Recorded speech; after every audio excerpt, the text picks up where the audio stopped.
Zdaj so pa vse tri se tukaj, tako povabimo se, evo, se bomo skupaj.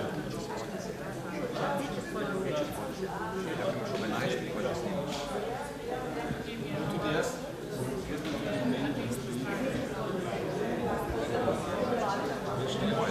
To je zdaj sestavnik, zrezek invalidskih področja.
Lepo pozdravljeni, vabimo vas, da se usedemo in da nekako začnemo počasi.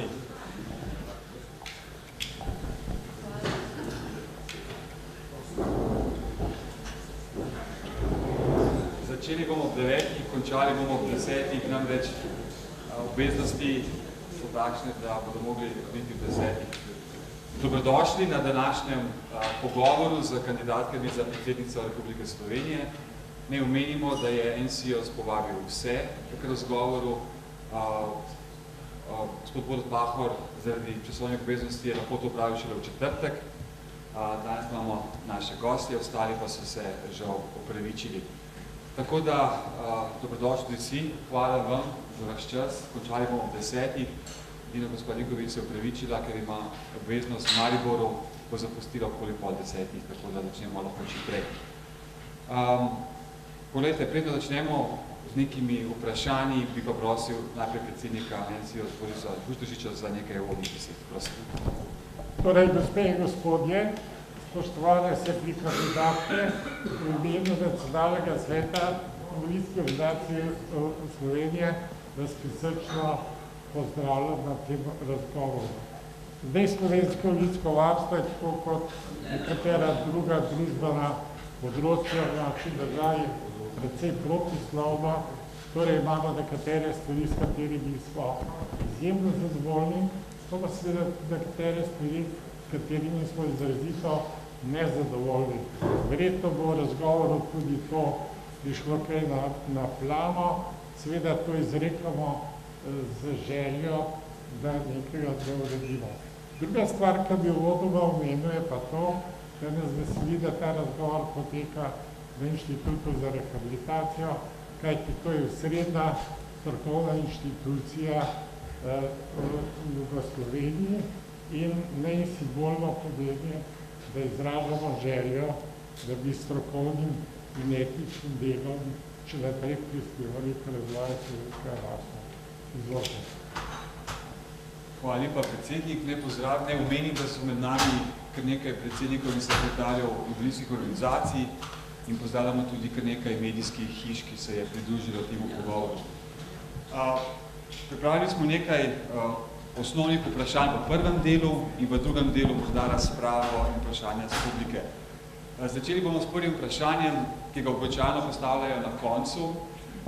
Zmenili smo se, glede na čas, da mogoče začetek omejimo mogoče na 2 minute, bom gledal na uro, no, da pridemo čim več skozi vprašanj, pa bomo probali doseči, da bomo probali čisto čim bolj enakopravni.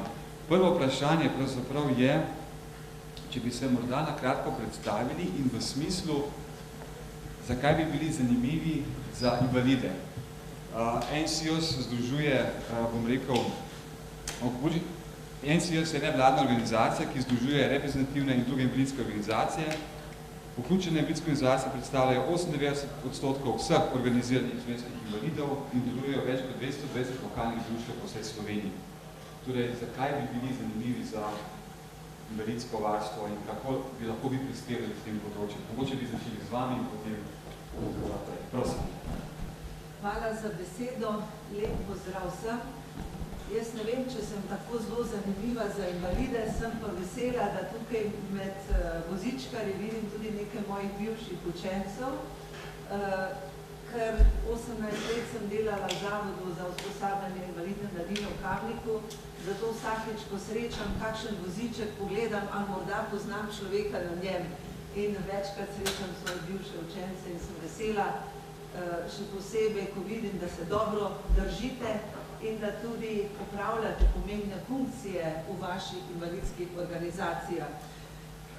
Tudi zaradi tega, ker imam res dolgoletne osebne izkušnje z delom na tem področju, me tematika zanima in pri političnem delu smo že skušali tudi pomagati, še posebej pa sem zadovoljna, ker je prav na naš predlog sodelovanju z vami, z invalidskimi organizacijami, bil sprejet zakon o osebni asistenci.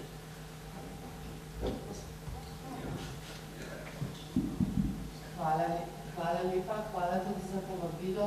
Očitno smo tukaj danes z vami dame, ki nam je mar, da se ukvarjamo tudi za vašo, za invalidsko problematiko in jaz tako rečem, če me nekateri še ne poznate, z mnogimi smo se že večkrat srečali, se z invalidsko problematiko že zelo dolgo časa ukvarjam in lahko rečem, da smo v času, ko se z njo politično ukvarjam, naredili tudi kar velike premike. Bila sem tudi državna sekretarka na Ministrstvu za delo, družino, socialne zadeve, kjer verjamem, da smo v času naše vlade sprejeli tiste, rekla, zelo pomembne, no, tudi zakonodajne akte, ki vplivajo na vaše življenje. Sicer sem pa zdaj evropska poslanka in posebej se ukvarjam tudi za invalidsko problematiko v okviru delovanja v mojem odboru in ravno pred, recimo, poletjem nekako smo sprejeli akt o dostopnosti. Verjamem, da bo to dokument, ki bo zelo posegal v vaše življenja in sicer v pozitivnem smislu, če bo le država pripravljena, da sprejme tiste predloge, ki smo jih tudi predlagali. Upam, da bo tako. Ves čas se zavzemam za to, da se uveljavljajo dobre rešitve, včasih me vprašajo oziroma tako malce čudno gledajo na politike, kaj pravzaprav lahko naredimo, ampak jaz vedno odgovarjam, kako naredimo lahko zelo veliko ali pa nič. Če ne naredimo nič, je vaše življenje težje. Ne moremo narediti nemogočega, ampak lahko pa naredimo zelo veliko, da bo vaše življenje lažje. In zato je pomembno, to je na teh političnih funkcijah, ker nekateri si bomo prizadevali, da bo življenje lažje, pri katerim pa to očitno ni tako zelo pomembno. Hvala lepa, sem Angelca Rikovič, prihajam iz nove mlade stranke, Glas za otroke in družine, ker si želimo, da čez 20 let je v Sloveniji več otrok, zato se je to mlada stranka in edina, ki se zelo zavzema za otroke. Rada sem prišla med vas, tudi sama sem starejša in lahko bom že jutri med vami, Bog ne daj, bom ga prostila, ampak zelo pa sočustvujem z vami in če poslušate moje govore, vedno omenjam tudi invalide. Kajti invalidi ste izrednega pomena in zato je treba vam posvetiti vso pozornost, tudi sredstva, da se ne boste čutili kaj prikrajšani, ker ne vemo, kdaj lahko tudi mladega človeka to doleti in zato se morate čutiti enako vredni in če bom imela kakšno moč v državi, bom na to poskrbela in zelo rada tudi vas večkrat obiskala in večkrat se morate tudi javno pokazati ljudem, mladi invalidi, starejši invalidi, da bo narod vas začutil, slovenski narod, da smo mi vsi z vami. Jaz bom vas zelo podpirala. Hvala. Hvala lepa. Torej, začnimo kar z malo bolj konkretnim vprašanjem. Invalidske organizacije s svojim programi delovanjem dopolnjujejo in marsikaj nadomeščajo državno skrb za invalide. Brez fundacije FIHO le to ne bi bilo mogoče. Kakšno je vaše stališče do zagotovitve trajnega in stabilnega vira financiranja fundacije FIHO za izvajanje posebnih socialnih programov na državni in lokalni ravni? Mogoče gospod Nikovič najprej vi prvo. Prav gotovo, moja stališče je, da se mora zagotoviti sredstva za to in to z države.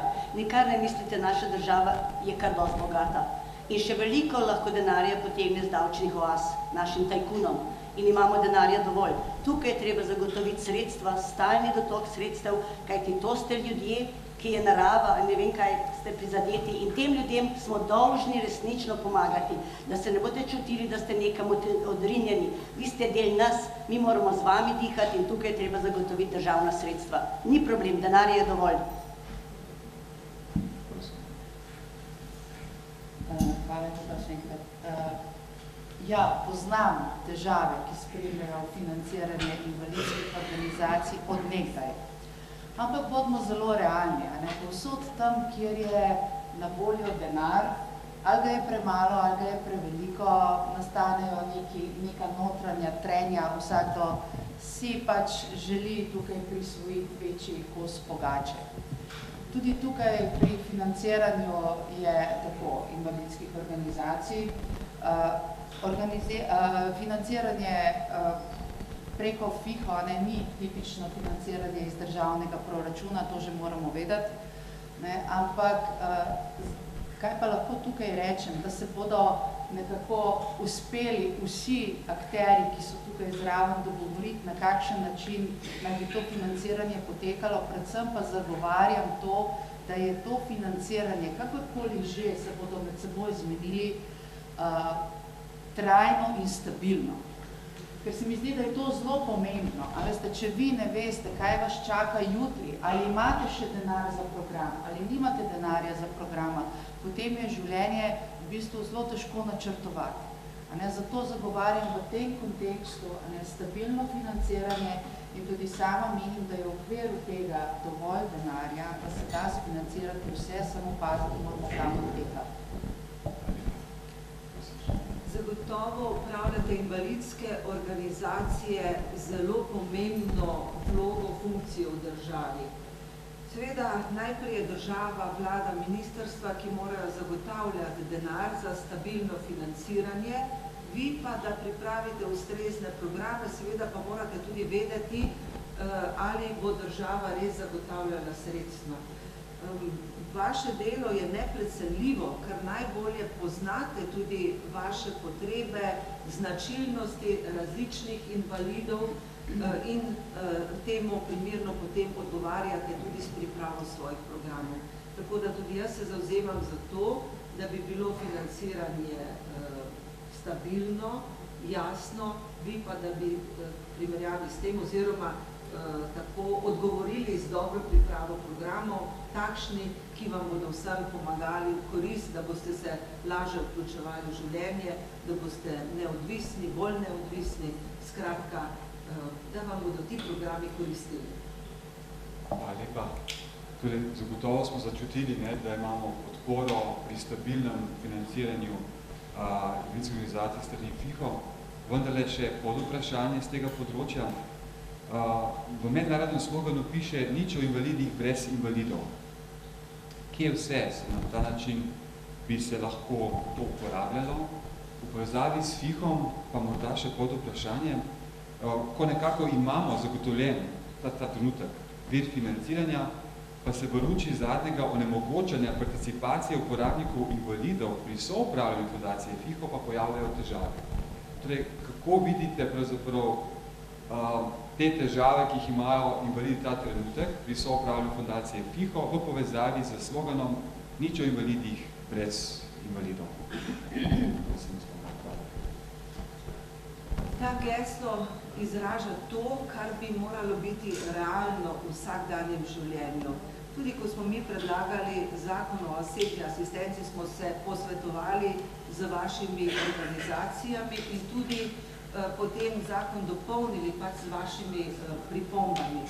In leta 2008 je prav v času vlade, tiste vlade, bila ministrica iz naših vrst, Nove Slovenije, ko je bila v New Yorku, če se ne motim, podpisana konvencija o pravicah invalidov in kolikor vem, je tudi predstavnik invalidov šel z delegacijo na pot tja, da je bil zraven. In to se mi zdi prav, torej da zakonodaja, ukrepi izhaja iz tega, kar vi dejansko potrebujete, kjer čutite manjko, da skupaj z vami potem se iščejo rešitve. Jaz mislim pa, da je to geslo, ki ga zelo podpiram, eno izmed tistih, ki je večkrat zlorabljeno. Vsi imajo polno usta tega o invalidih, nič brez invalidov, ampak takrat, ko pride dejansko do odločitev, pa na to pozabijo. Vam bom povedala pa primer recimo iz Evropskega parlamenta. Mi imamo v našem odboru za zaposlovanje socialo, kjer se odloča in sprejema zakonodaja o invalidih, več invalidov.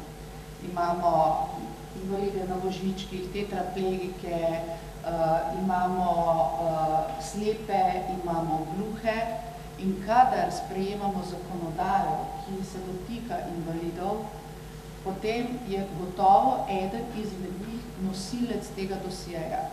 To pomeni, da je tisti, ki je najbolj aktivno vključen v to, kakšna rešitev na koncu nastane.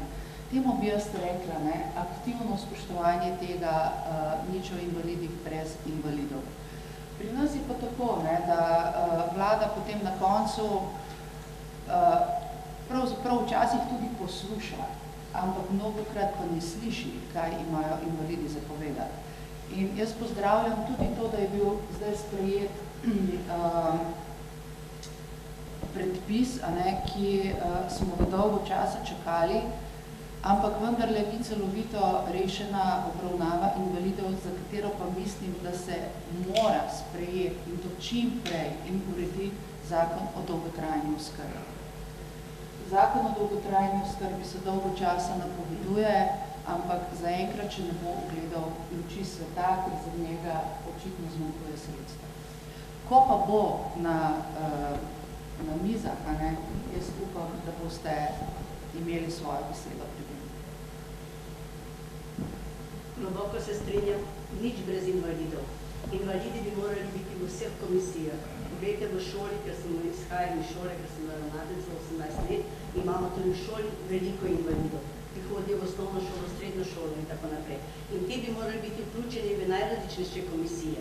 Mi jih ne smemo odrivati. V vseh komisijah, tako na Ministrstvu za šolstvo, kjerkoli bi morali biti prisotni v komisijah tudi invalidi. Kajti mi vsi skupaj smo državljani Slovenije, Slovenci in Slovenke. Zato je treba imeti skupna stališča, skupne smernice, skupno strategijo in ne sme se vas nikjer izpuščati. Zato sem zelo, zelo zavzemala. Hvala lepa.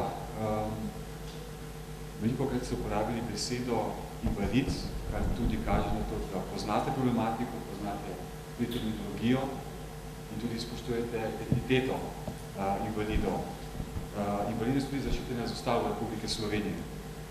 Kljub temu pa, ko se pišejo predpisi, zakoni, akti, pa nekako tisti, ki to pišejo, vsiljujo zelo različne izraze. Marginalci, hendikepirani, ovirani, nezmožni, omejeni, zmanjšani in tako naprej in tako naprej. Kako bi vi zagotovili in zaščitili identiteto invalidov v dokumentih in v delu naše države ob množici teh nejasnih in včasih tudi malce žaljivih izrazih? Prosim. Moram povedati, da me te izrazi motijo in jaz te izraze ne bi uporabljala. Vsi smo ljudje, vsi smo Slovenci in Slovenke in zato te izrazi včasih žalijo naše ljudi, ki imajo neko zadevo. Vsi imamo nekaj, tudi jaz sem tudi zelo, precej hud bolnik, imam sladkorno bolezen že 15 let, ampak živim normalno. Tako tudi vi, če ste invalidi, hočete živeti normalno. In zato taki izrazi, jaz mislim, da niso primerni, ampak uporabljamo tako. Vsi smo si enaki, pomagajmo si drugo, podajmo si roke, vedno bomo različni, samo naša skupna skrb pa je, da se vsi počutimo dobro, da se nihče ne počuti izrinjenega in zato mislim, da si moramo podati roke in take izraze resnično opustiti.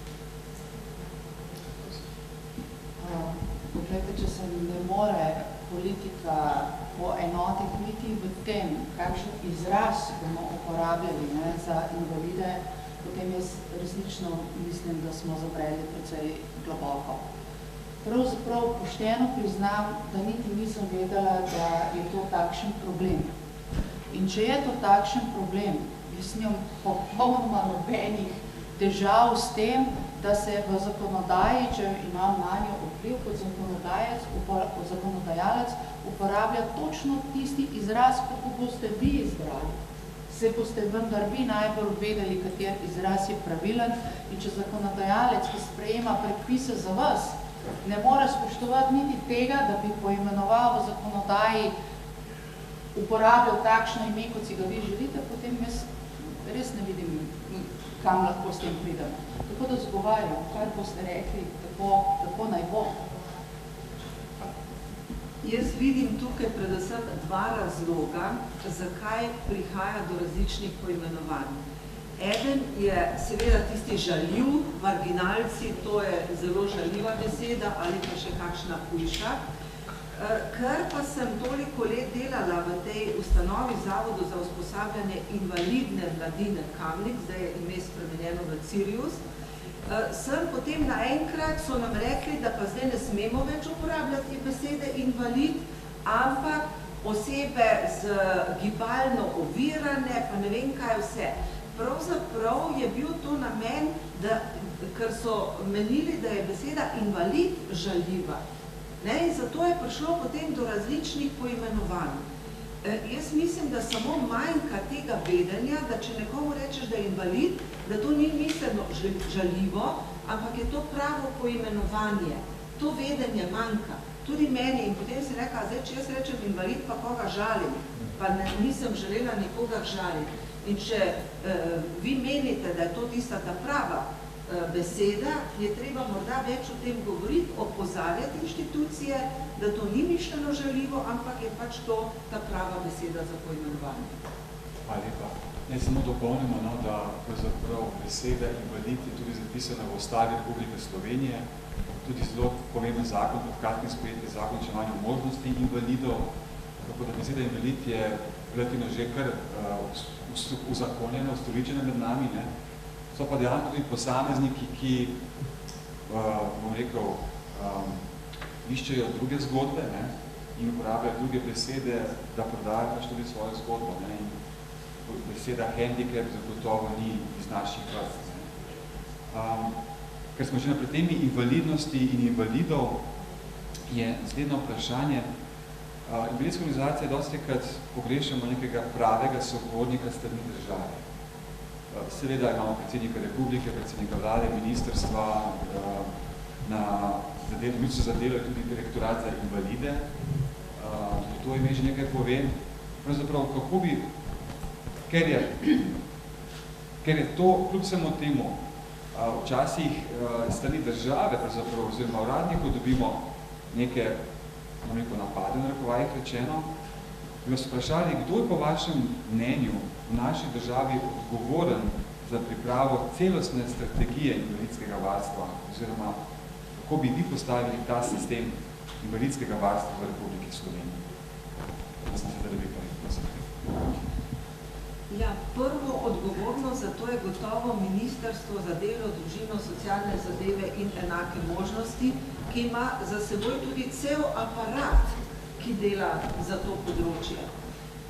Ker pa seveda so tudi vse strategije in tako naprej povezane v nadaljevanju tudi zakonodajnimi ukrepi in finančnimi sredstvi, se velikokrat pristojna ministrstva izogibajo oziroma zavlačujejo. Tako je bilo zakon o osebni asistenci, zakon o dolgotrajni oskrbi in tako naprej. Vsaka vlada obljubi, potem pa kar vleče, ker ne zagotavlja denarja za to.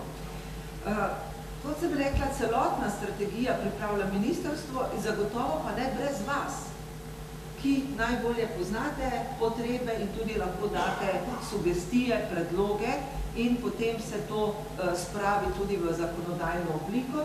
Kar se pa tiče priprave zakonov, pa to počnemo tudi poslanci. Seveda, spet bom rekla, da mi v okviru naše naše poslanske skupine imamo neprimerno manj strokovnega osebja in se ukvarjamo z vso zakonodajo v parlamentu, kot jo ima pristojno ministrstvo, ki ima posebne službe za to. Zato gotovo najbolj pritiskati na ministrstvo. Mi v poslanskih skupinah, se Nova Slovenija, pa pogosto sprejme tudi predstavnike invalidskih organizacij, vas posluša in kjer pač lahko tudi skušamo bodi si z amandmaji ali pa zakonodajnimi predlogi pomagati.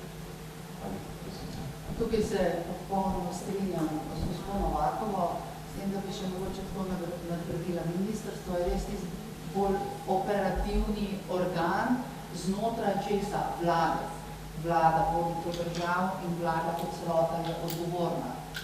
Ministrstvo je pa tisti del izvajalski, ki je v bistvu na tem področju je pristojno. Ampak kot smo prej govorili, jaz mislim, da brez sodelovanja z invalidskimi organizacijami, pa še s kom drugima, ni mogoče sprejeti dolgoročne strategije. In tukaj se pa mogoče večkrat razlikujemo, ni vedno problem samo denar. Vse strategija sama, to pomeni, kaj država misli v naslednjih letih na tem področju narediti, še ne pomeni, da je treba tako iz proračuna nekaj plačati. Ampak to, da imamo neko celovito strategijo in lepo zapisano, kaj da država sploh želi na tem področju narediti, je nujno, da vidimo, kam gremo. Vse potem financiranje pride v ozadju. Ampak strategija seveda vlada skupaj z vami. Zdaj pa, če samo lahko še mečkano na to funkcijo preskočim, za katero pa nekaj ne veramo, predsednik države, kaj pa ima predsednik države pri tem? Jaz vedno govorim, da predsednik države je tisti, ki ne more vsak problem posebej reševati, ampak je pa tisti, ki pa opozarja, da sistemski problem obstaja. In če zazna in če ve, da je tukaj na invalidskem področju problem, katerega se mora država lotiti, pa se ga kar naprej izogiba in potiska oblog, potem mora se jasno za to postaviti in vprašati vse akterje, poslušajte, kaj pa boste naredili, tukaj pa ima država problem, vse vendar predsednik države je predstavnik tudi vas. In zato je nek glasnik o tem, kaj v naši družbi ne deluje tako, kot bi morali, če pa deluje perfektno, potem pa najbolj lahko tudi pride in reče, hvali, da je vse dobro. Ampak zaenkrat mislim, da smo še tam, ko treba najprej opozarjati. Točno to sem hotel povedati. Predsednik države je tisti, ki spremlja vsa dogajanja življenja v naši državi. In ker vidi, da kakšne zadeve šepajo, lahko povzdigne svoj glas in pove jasno stališča. Lahko zaprosi tudi za razgovor, sestanek in se bodo skupaj usedli in naredili strategijo. Skratka, on ima to moralno moč, da lahko spregovori in mora mnogo večkrat spregovoriti, kajti v Sloveniji je kar nekaj problemov, ki jih je treba skupaj reševati in se skupaj usesti. In zato predsednikova funkcija je zelo, zelo pomembna, strateško pomembna, da se zavzame za ljudi in zaprosi za razgovore, da se zadeve premaknejo z mrtve točke. Zato, kot predsednica države, če bom, moram povedati, da mislim, da se je treba mnogo večkrat oglasiti in povedati svoje stališče. Jasno in glasno. Ne glede na to, da se enkrat zameniš enim, drugim. Moraš imeti lastni jaz, delati po srcu svojem in usmerjati našo državo v tisto smer, ki se tebi zdi najboljše in prositi za razgovore na različnih nivojih. Hvala lepa. Vsi tukaj izhajamo tudi iz prakse in vsakodnevno se soočamo z vami, z ministrstvi, s poslanci državnega zbora, prispevničnih aktov. Dejansko resnično pogrešamo tisti zelo jasen glas, da ni ministrstva, predvsem direktorata za invalide. Namreč, tako predsednik republike, kot tudi direktorat, kot data zelo jasno stališče, kje so invalidi in tudi nam potem lažje se potem pogajati naprej. In lahko rečemo zadnji primer, ko se piše akt o dostopnosti in spletnih stranih, podavljamo, kako pravzaprav za ministrstvi težje delamo kot poslanci državnega zbora. Dostikrat je kakšna zadeva hitreje in bolje urejena takrat, ko je zakon že v državnem zboru in potem s poslanskimi skupinami popravljamo neke napake, ki so na ministrstvu. Zadnji primer je zelo zanimiv, Nacionalni svet združuje vse invalidske organizacije, tako smo se odločili, da bomo združeni pa vendarle se ga dostakrat spregleda, no, ko neke akte predpisujejo. Kako spregledajo tudi NSIOS, pa mogoče zelo konkretno vprašanje, tudi ste ga dobili že v elektronski pošti, pred tem razgovorom. NSIOS že vrsto let ne more registrirati svoje dejavnosti kot samostojno pravno osebo.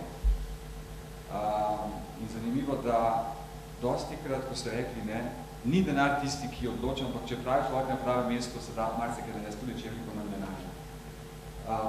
Gospod Likovič, najprej za vas vprašamo, torej, kakšno je vaše stališče do onemogočanja sodelovanja invalidov v političnem in javnem življenju, predvsem povezano z blokiranjem pridobitve pravne subjektivitete Nacionalnega sveta in organizacije Slovenije?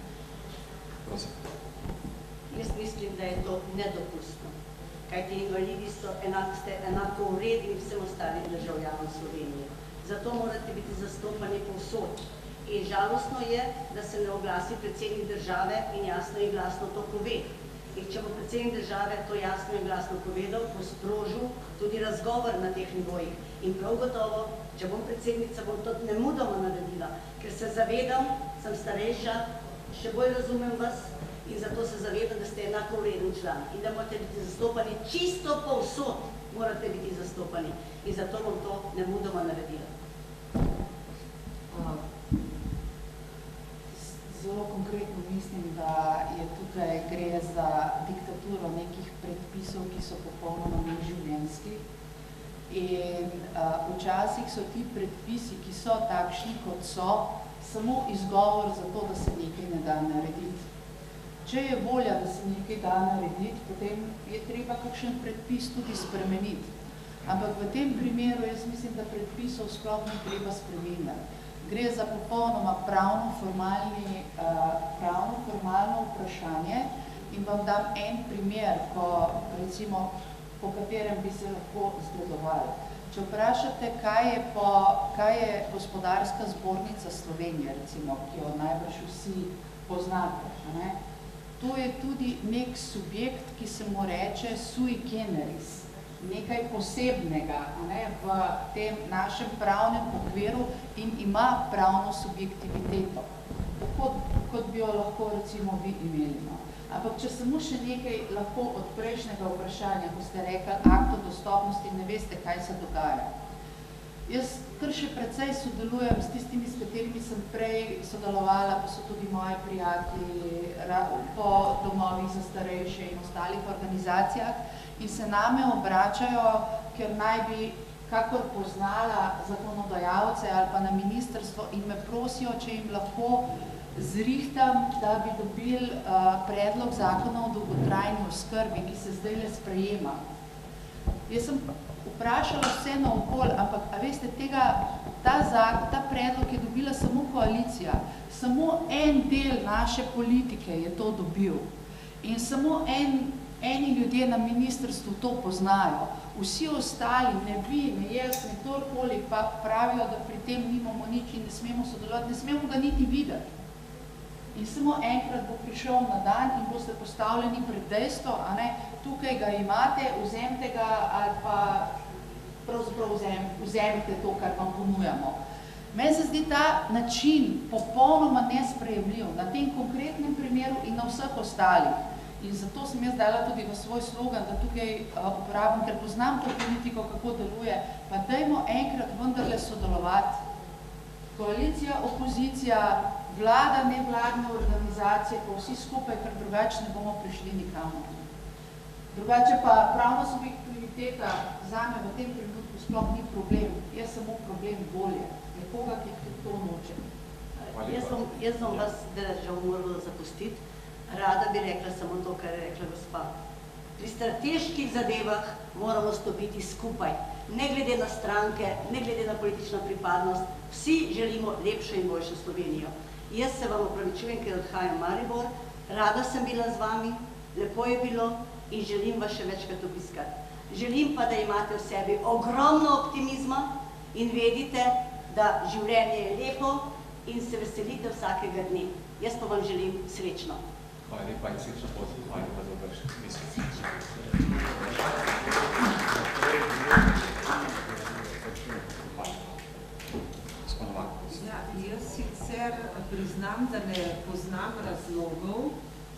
to ni mogoče. Kaj pa lahko naredim? Naredimo lahko to, da kot aktualna poslanka lahko postavim vprašanje, ali naša poslanska skupina, ki ima razumevanje za to področje. Res, verjetno je to vprašanje volje. Tudi jaz ne vem zakaj, kajti tudi pri sprejemanju zakona o osebni asistenci jaz moram pohvaliti poslance, ker poslanci so na koncu večinsko ta zakon podprli, ministrstvo pa stisnjenimi zobmi. Da ne govorim, kaj se je zgodilo s pripravljavcem tega zakona, z gospodom Svetom Mušičem, ki je bil nekoč tudi direktor direktorata za invalide, pa je že takrat ta zakon pripravljal pa usklajeval, ker so ga je ministrica kar prestavila na drugo delovno mesto. No, zdaj pa bo celo postal direktor Karitasa, tako da ne bo več tam, kar po eni strani obžalujem, ker je res strokovnjak za to področje. Torej, kar lahko mi naredimo je to, da postavimo poslansko vprašanje in enostavno vprašamo, zakaj pač to ni mogoče, kje so ovire. Ko smo pa prej govorili o strategiji, v Sloveniji imamo ogromno strategij, žal pa ni nadaljevanja ta pravih zakonodajnih predlogov, ki bi pa to strategijo spravili v življenje. Zato sem govorila o nadaljevanju o tem strategije, kajti edino to ima smisel. Če imamo lepo strategijo, pa ni nobenih ukrepov, rezultatov, potem je tista strategija samo ne vem zakaj.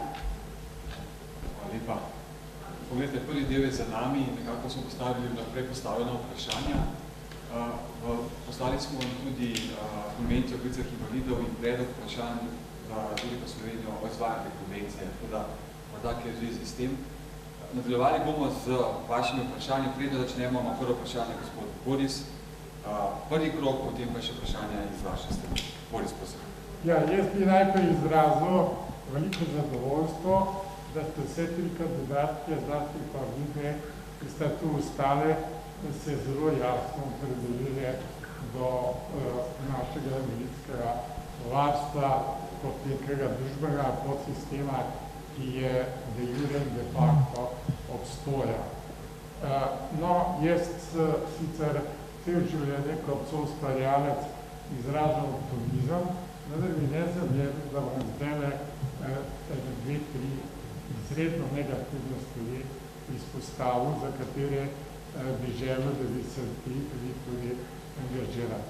Prva stvar, ki mislim, da je zelo pomembna, je bila rečena, treba je poenotiti izrazoslovja. Kajti ta množica izrazov za invalide v slovenskem prostoru niža vrednost medsebojnega dialoga. Torej, mi se večkrat pogovarjamo tako v slovenski družbi o invalidih, da jim drugega sploh več ne razumemo, kaj govorimo ali kaj hočemo povedati. Ta izraz je seveda Marija Terezija uveljavlja in je čustveno neutralni, torej ni nobene potrebe po kakšnem novem izrazu. Druga stvar, kar bi rekel, je incident, ki se je zgodil letos pri poročilu varuhinje človekovih pravic, ko je enostavno si zapisala zelo grde besede, da je v naslov zapisala, da obravnavajo ljudi z fizično ali psihično nezmožnostjo. To je izraz, ki je skrajno žaljiv in tudi nekjer upravičen v strokovni literaturi. Tretja stvar je to, da je recimo zemljiška skupnost pravzaprav legalno ukradla slepi 10 hektarov zemlje na okroglo, ki jo je daroval nekoč duhovnik Zupan. In so to kraja tako izpalali, da so pri hiši pustili samo en meter zemlje, to zapravo, da niti dva človeka ne more okoli hiše se gibati. Kdo je to si prisvojil? Ta naša zemljiška skupnost. Sklad. Mislim, to je grozljivo terapija. No in če karikiram, to pomeni, da pravzaprav slepi lahko do svojega objekta samo še s helikopterjem. Peta stvar, ki bi jo omenila, je pa recimo evropska listina, invalidska kartica, je pa nas naličena za kartico ugodnosti. To da gre za hiperkartne resurs. Mislim, kaj hočem s tem ilustrirati, da mi tujina potrebujemo neko strokovno, etično vodenje slovenske invalidske politike. Hvala lepa. Mogoče kratek odziv. Ja, kot sem že prej dejala, jaz ne verjamem, da je varuhinja to naredila z namenom nekoga žaliti, ampak dejansko izhaja iz tega, da pravzaprav ne vemo, kateri izraz uporabi, da ne bo žaljiv. In zato je res to nujno neko poenotenje. In vaš jasen glas, to je ustavna kategorija, to je uveljavljen izraz in želimo, da to uporabljate. Kar se pa tiče te zemlje na okrogle, to ne poznam, bom pa ravno tako pri nas izpostavila in bomo to preverili, kaj se da naredi. Ja, glede poenotenja izrazov, mislim, da sem bila prej jasna. Glede poročila varuhinje je nesprejemljivo. Jaz pa mislim tako, bom kar kritična. Veste, varuhinja človekovih pravic je le nek tak organ, od katerega se pričakuje, da bo tisto, kar zapiše, malo bolj premislil, kaj zapiše. In v tem poročilu varuhinje, ki ga spremljam že dolga leta iz različnih vidikov, se pogosto znajdejo neki problemi, ki sicer so to problemi, ne bom rekla, da niso, ampak kakšni, ki bi bili pa vredni večje obravnave, pa večje pozornosti, pa ne najdejo mesta v tem poročilu. Zato sem jaz do poročil varuhinje kar zelo kritična, tako po vsebini, kot bom rekla tukaj po obliki, to je po mojem nespremljivo. Glede zemljiške skupnosti se tudi jaz žal ne vem za ta problem, glede invalidske kartice pa vem, ker je to pač evropska zadeva, ki jo zelo dobro poznam, zelo dobro spremljam in ja, absolutno se strinjam z vami, na to sem že tudi opozarjala, da ta invalidska kartica dejansko ne sme postati tisto, kar zdaj v Sloveniji hoče postati. In ena izmed tistih 50 kartic, ki jih ima vsakdo v denarnici, s katero izkazuje neke ugodnosti, to je popolnoma nekaj drugega po vsebini in ne bi želela, da se zlorabi na ta način, kot se želi zdaj zlorabiti. Bote paziti na to in kar bom lahko naredila, bom tudi upozorila. Hvala lepa. Toliko, no.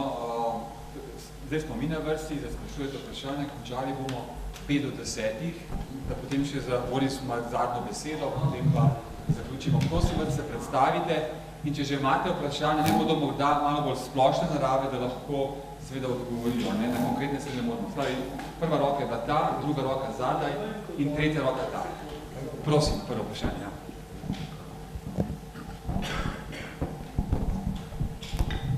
Spoštovane kandidatke, dovolite, da vam najprej izrečem iskreno čestitko za vaš pogum, da ste se odločili vrti se v ta javni pralni stroj v Sloveniji, kjer vam bodo priznali mnoge dobre strani, še več slabih. Računajte, da recimo tam gor nekje v Gorenjskem kotu v gostilni tolčejo pomis pa, kaj bo baba, dajno mir, drug pa reče nazaj, saj ni res, kaj pa Angela Merkel, pa železna lady in tako naprej, take razprave. Torej, čestitke za vaše junaštvo, da ste se odločili kandidirati za predsednico države. Pa mi dovolite, da par stvari vendarle povem. Prvo, kar je obupno pogrešamo sogovornika za invalide.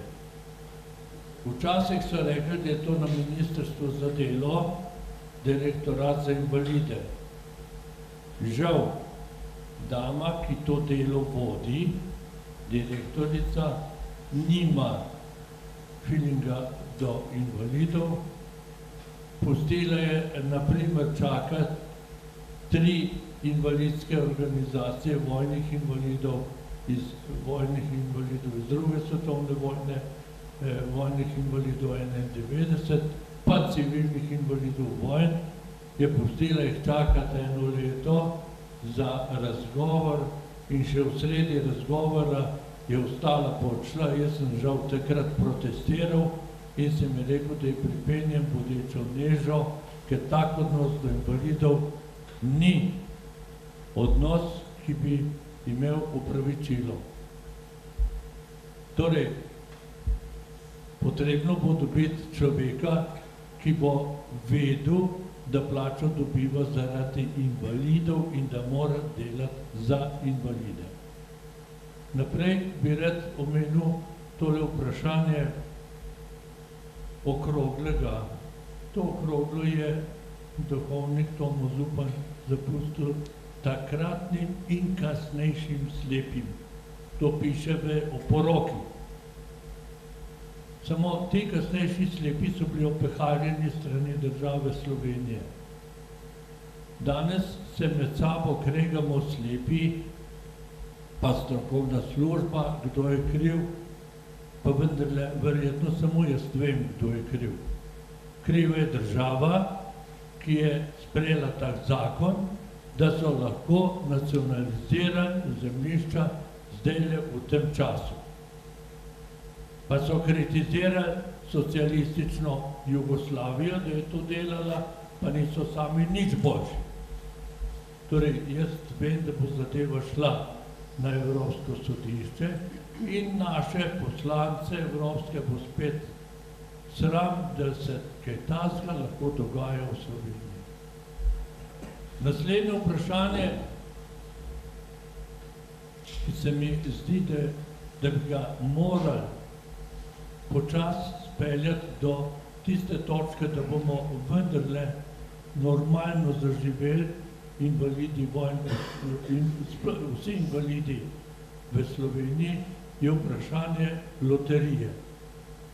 Jaz sem bil član Saveta Lutrije Jugoslavije in takrat smo vedeli, da je bila Lutrija Jugoslavije ustanovljena za izvajanje programov za slepe in za gluhe. Kasneje smo sami sprejeli tudi druge invalidske organizacije v ta krog koristnikov.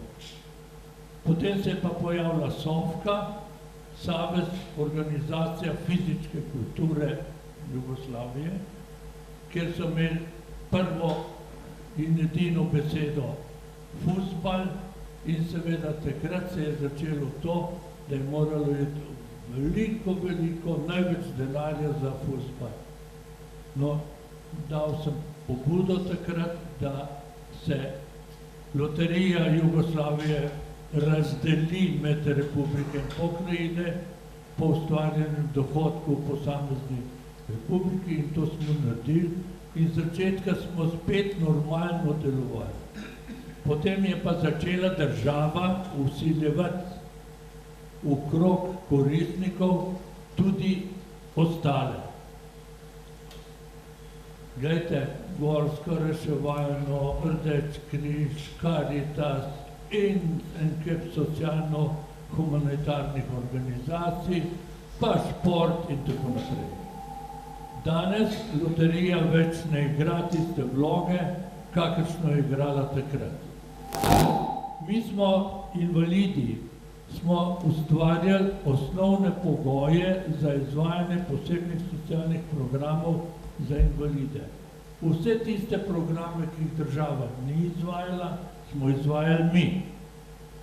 Kaj je danes? Na Okroglem, naprimer, spet se vračam k Okroglemu, smo imeli program. Prvič, sam graditi smo urejene lepe sobe, urejene za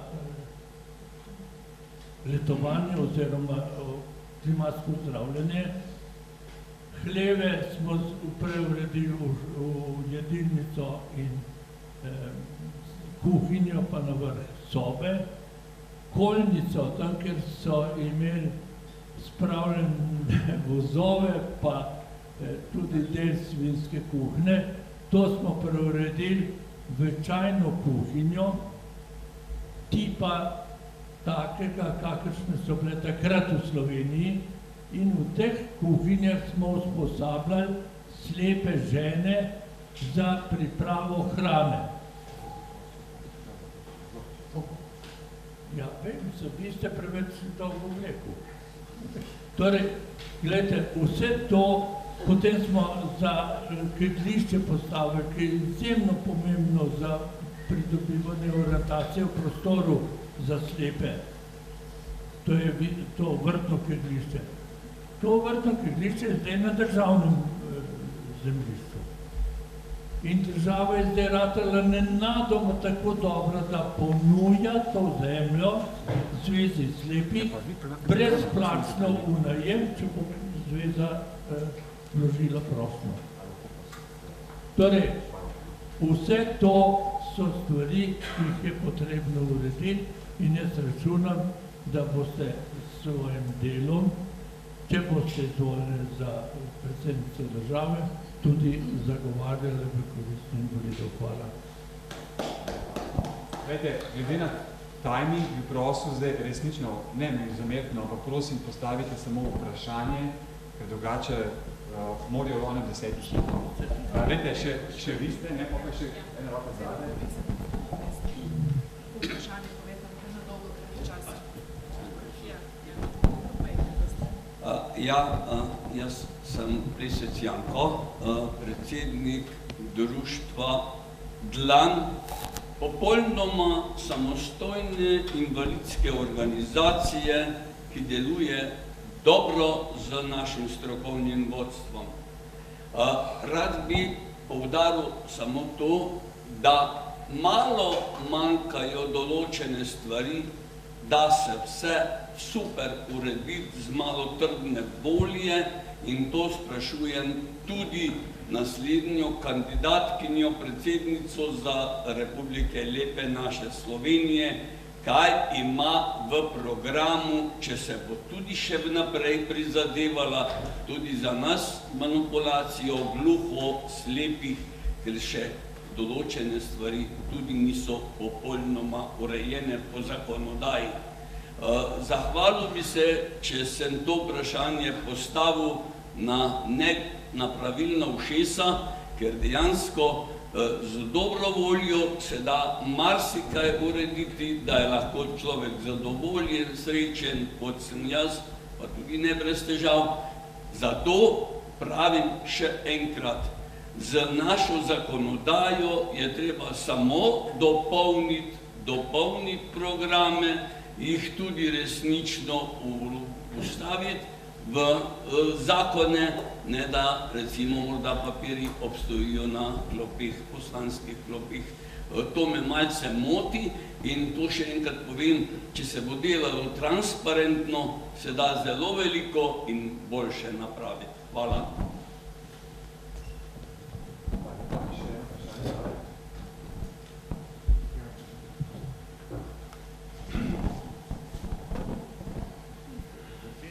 Sem Janez Podržaj, predsednik Zveze društva vojnih invalidov Slovenije. Čestitke danom za pogum, imam pa sledeče vprašanje. V letu 2012 je zloglasni ZUJF nam obnesel določene pravice. Druge kategorije so nekako dobile te pravice nazaj, sicer z vlogami in z pravnimi sredstvi, nam, vojnim invalidom, civilnim invalidom in pa žrtvam vojnega nasilja, so pa dokončno to vzeli. To je pravica do zdravniškega zdravljenja z, ne bom rekel, utemeljitvijo, ampak z enim takim spornim argumentom, da imamo možnost po zakonu o zdravstvenem varstvu. Kar je Nova Slovenija zavrača Ministrstvo za zdravstvo z razlogom, ker ni pričakovati bistvenega izboljšanja, se vloga zavrne in nobeden v tem času ni več dobil zdravniškega zdravljenja. Tako da moramo sedaj iz teh programov, ki bi mogoče nekaj drugega bilo, to financirati, če hočemo vsaj delno nadomestiti to zadevo. Toliko bi imel jaz, pa želim vam uspeh. Hvala lepa.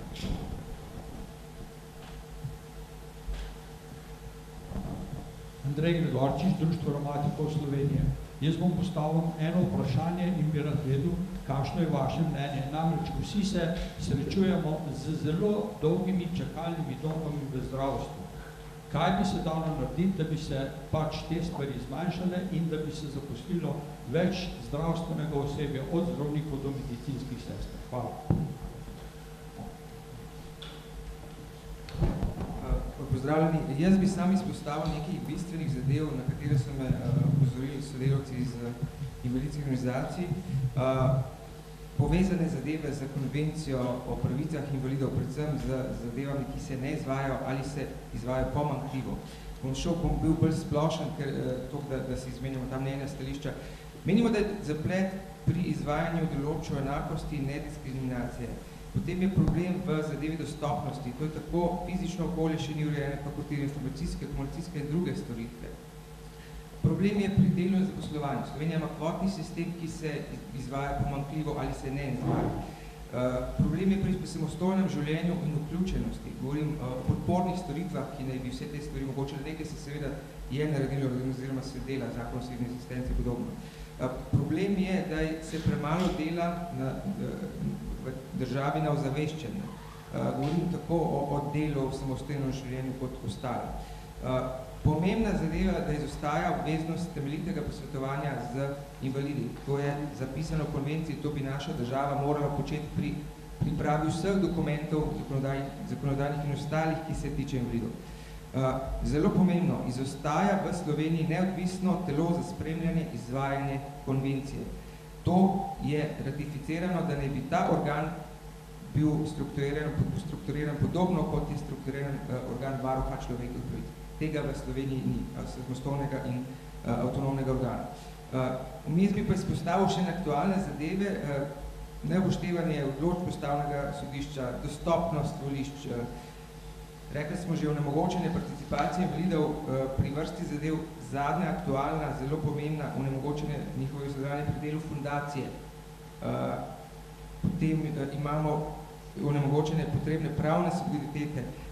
Zaključil bi pa s tem, da v Sloveniji, da imamo pomanjkanje kompetentnega vodenja invalidske politike strani pristojnih ministrstev in organov sestavi in s tem tudi izostanek nekega primernega sogovornika invalidom in njihovim predstavnikom. Kot je bilo rečeno, morda je treba začeti z direktoratom za invalide, da se tukaj izpostavi.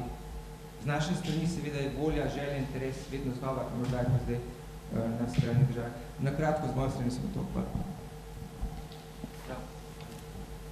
Vse razumete, da nekatere vsebine in vprašanja smo postavili, morda, da smo vas razmenili in vas ozaveščali, kar lahko odgovorite, pa vas lahko prosim in potem nekako zaključimo, boste lahko. Jaz bi rada odgovorila kar na vse, ker vse poznam in pravzaprav so to stvari, ki motijo že dolgo časa. Bom pa dala seveda komentarje na vse, čeprav kot predsednica države seveda ne bi mogla vplivati na vsako stvar.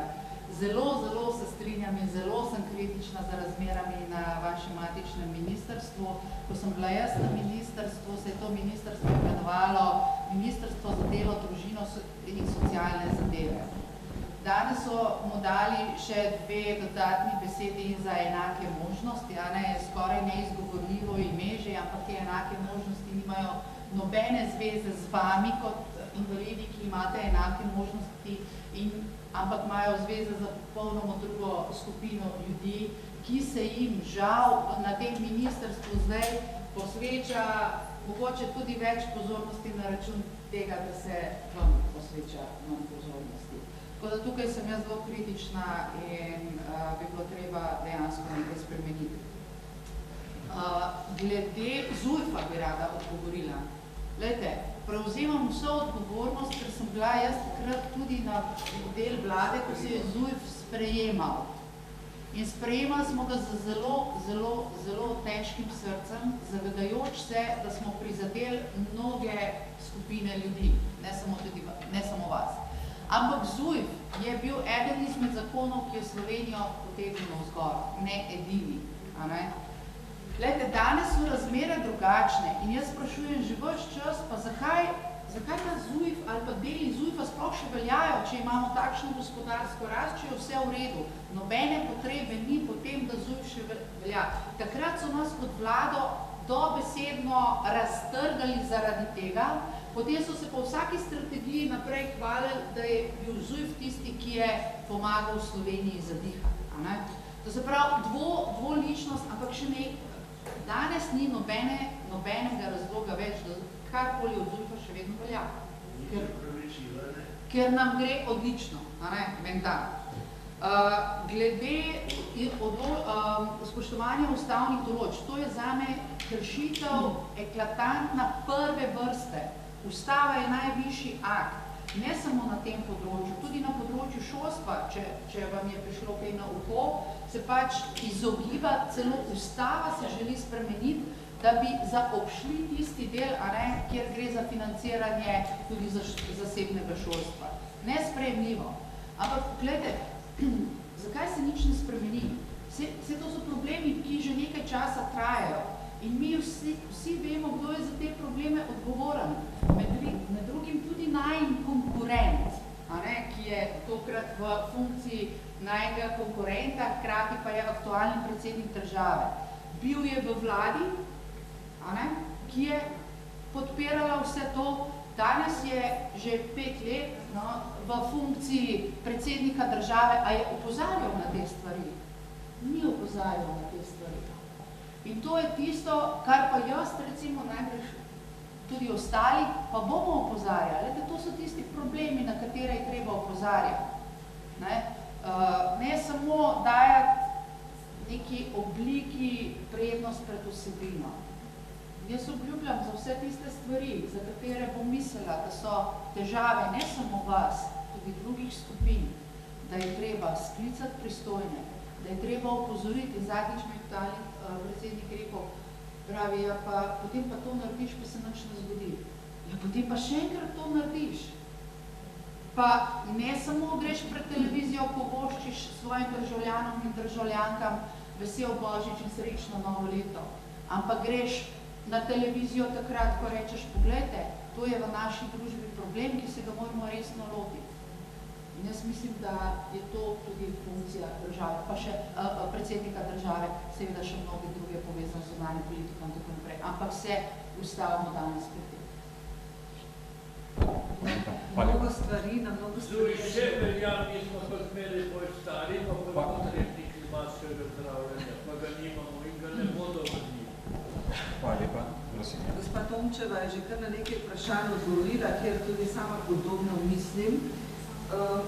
Bom tudi jaz se navezala na Marijo Terezijo, ki ste jo vi omenili, ker večkrat pravim, da je v politiki tudi ona moja vzornica, kjer je uvedla ukrepe, konkretne ukrepe v pomoč ljudem. Zdaj vem še za enega več po vaši zaslugi, torej tudi ona je uvedla ta izraz.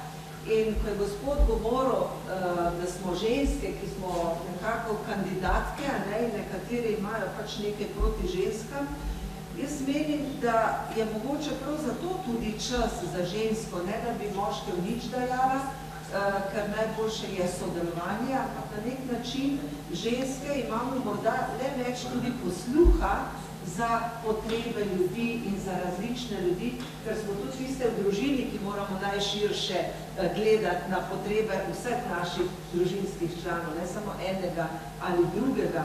In zagotovo imamo tudi več občutka do te tematike. In tudi sama pravim, da treba je opozarjati na stvari.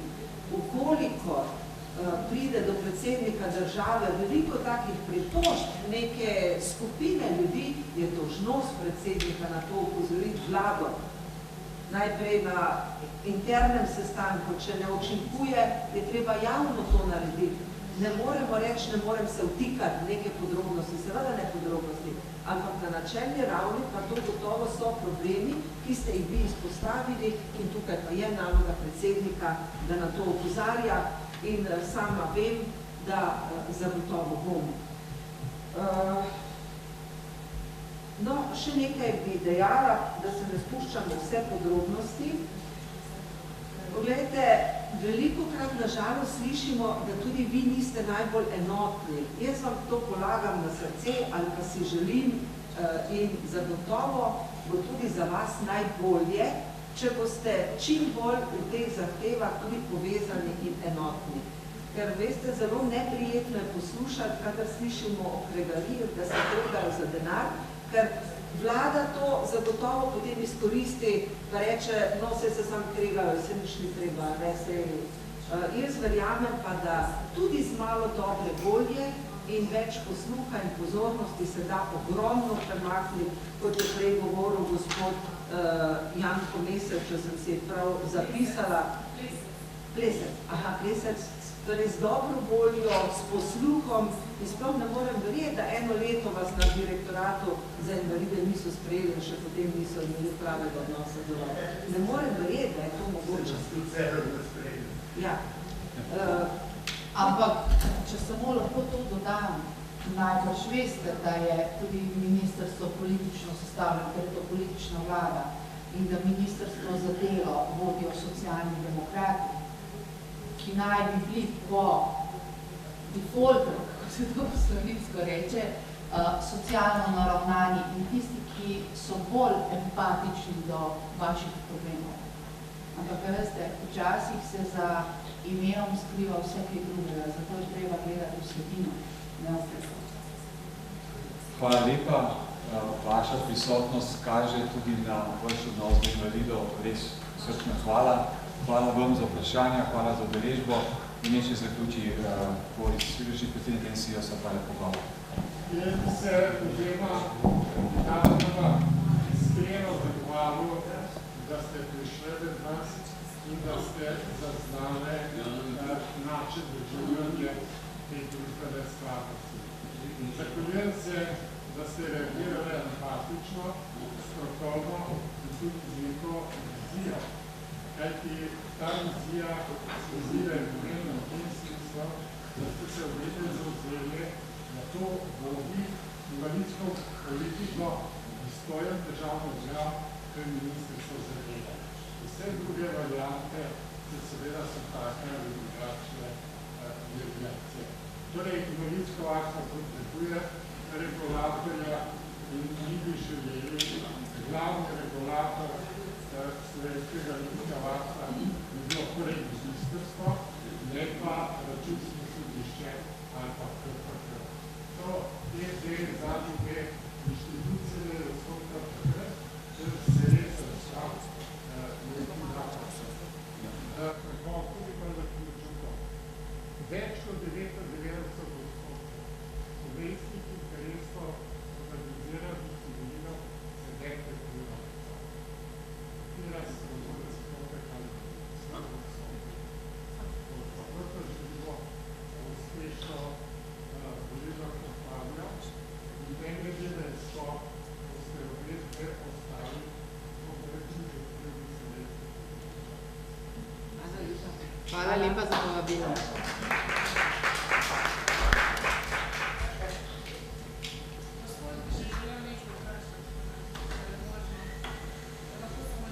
Lahko. Mislim, gospod, ki je moderator. Veste, kako jaz se, obljubili smo jim 60 minut, jaz se upravičujem, ampak oni res morajo iti na druge obveznosti, tako da morda pošljate mail, da se ne Niste dovolili nam govoriti. To ni v redu. Spet za njih ni videl, to ni prav.